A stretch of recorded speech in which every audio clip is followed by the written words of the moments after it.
I've been teaching my daughter how to sew, and we've made some really cute creations together, but we wanted to take it to the next level, so we decided to look into embroidery machines. I wanted to get something that was easy to use, easy to maintain, had a large enough embroidery area for different types of projects, and the ability to do different types of fabrics, including hats. She wanted colors! And that's how we ended up with the BAi Mirror embroidery machine. It's an entry-level commercial machine, and the first question you might have is, why commercial? The first reason is that everything I read online said that you should get the biggest embroidery area that you can afford. And this can do up to 20 by 14 inches. And secondly, I wanted to be able to do hats, and most small machines that are for at-home hobby use aren't able to do that. The other thing that she wanted was multiple colors, which meant we needed a multi-needle machine. And lastly, Creator Warehouse recommended it.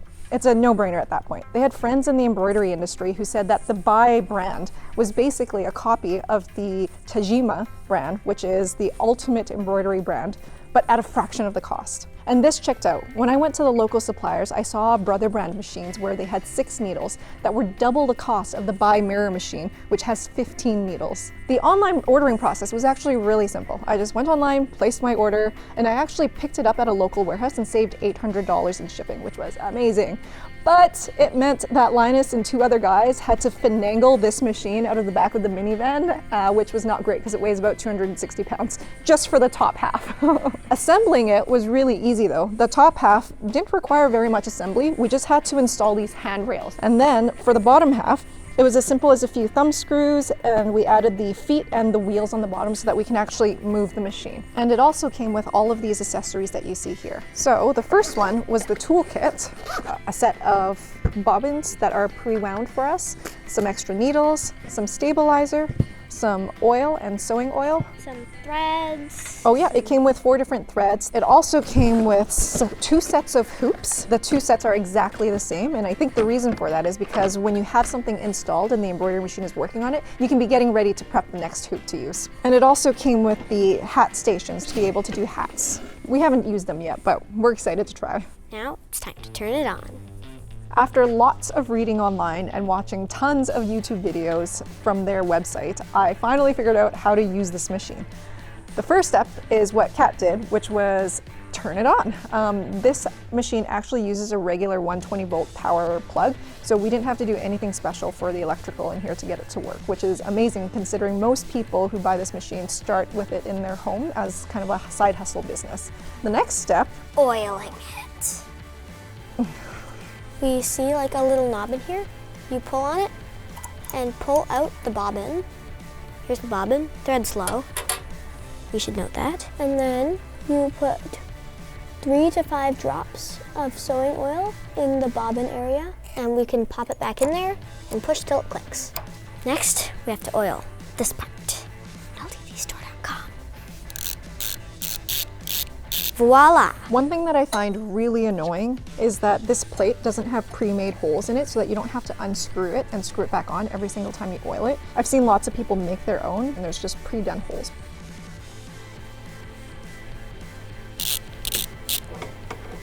See that hole? And you put 3 to 5 drops in that little hole. Then oil all along the edge. She's in charge of servicing the machine, as you can tell. I don't do that part. The next step was installing our different threads, but we also had to program the different colors in here so that it knew which ones we were selecting when we were changing it on the screen. I select number 1, so now I get to choose out of all these 18 pages of colors, which color matches the most to my number 1. And then when you're done, click Save. We had to do that for all 15 colors, and you can see that the machine is numbered here so that you can see which needle belongs to which one, as well as in the back here when you're installing so that you can know which one back here corresponds to here, because I lose track of all the different threads.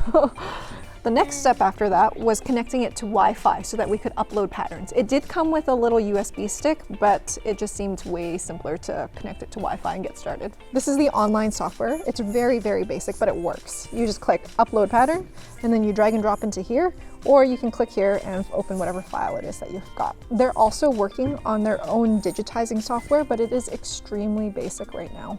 But mostly what I do is I get patterns from online websites and then I upload it here to combine them all, because this one here is too basic to really do anything. It does say that it's in beta right now, so hopefully in the future there will be way more functions. So the next step is to choose what pattern you want to use. You have to do a tension test to make sure that the threads on the top and the bobbin are at the right tension so you get nice clean lines.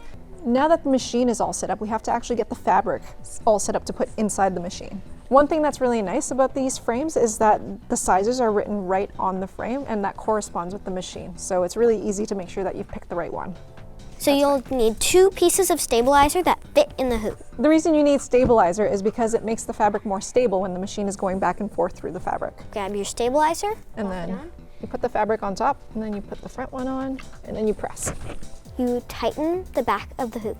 The little notches here, they slide under the little things on the handlebars, and you push it forward until it clicks into place on the little rectangle-shaped holes. Then if you have like a whole bunch of drapey extra like this, you just slide it over this little bar here. So then it doesn't get dirty if your floor is not the cleanest, like ours. We forgot to select all the different colors. Do you want to show them that? What I like to do is just go 1, 2, 3, 4, all the way up. And the reason she has to do this is because it doesn't actually highlight which area you're changing. So it's really difficult to know. So this is our workaround for color coding it. You make sure that this says AA if you're doing a test. Do you know what AA is? Yeah, it's like automatically automatic. And then we click ready. Sometimes it's handy to run a trace. And the reason you run a trace is to make sure that your embroidery is within the hoop. The last thing you want to do is have a needle hit the edge of the hoop and for your design not to fit. Then you press the green button. Oh wait, before we hit that button, let's talk about our sponsor. Vantrue. Capture every angle with their Nexus 4 Pro S dash cam. It has a 4K front, 2.5K rear, and 1080p interior camera, all in HDR. Their night vision system combines a Sony Starvis 2 sensor, PlatePix license plate enhancement, and interior infrared LEDs for low light situations. The rear camera has an IP67 waterproof rating, and bringing the package together is 5.8 GHz Wi-Fi, GPS logging, and 24/7 motion triggered recording that records before and after an incident. Check out the Vantrue N4S dashcam using our link in the video description. There it goes. One thing that I forgot to mention is the tension test isn't just a one and done thing. You actually have to run a tension test every time you do a new fabric. We're not going to finish that one on camera because it takes too long to do, but we can show you some of the ones we did in the past. You're supposed to have a third of white in the middle and then a third of the color on either end. And that's how you know you've got the right tension. This one here is probably perfect. After thinking that we got the tension right, it was time to start our first stuffy. We tried this one, but you can see that we still didn't get it quite right. And there were a lot of things we learned along the way. So like when I go to select the color, I find 4, that's the insides of the ears. I want to turn that pink. So now the insides of the ears are pink. Should we hoop it and get it ready to embroider? Sure. There's actually 3 different types of stabilizers. So the one that came with the machine is the tearaway stabilizer. When you're done the embroidery, you turn it around, and to remove the stabilizer, you just tear it off. There's also cutaway stabilizer, which is actually more stiff, and in order to take that apart, you have to cut it. There's also washable stabilizer, which some people use to put on top of a design, and then to get rid of it, you wash it away with water. So I haven't actually looked at this pattern, and you said something about how there's applique. Applique is when you put another piece of fabric on top and embroider that piece to the original piece. This is like green fabric, and we added brown on top. You could theoretically just embroider brown, but the reason we did it with the fabric is because we like the material and the feel of it, and also because it saves a lot of thread because it's such a large big area. space. Exactly. Do you want to run a trace to make sure it's going to fit? Sure. And it's like going around and looking, see if it's well traced. Right now it's just doing like a little trace of the part that we're going to applique. Now we have the white that we're going to use, a somewhat large-ish piece, just in case. So you just like place it on top of the red shape and make sure nap is right.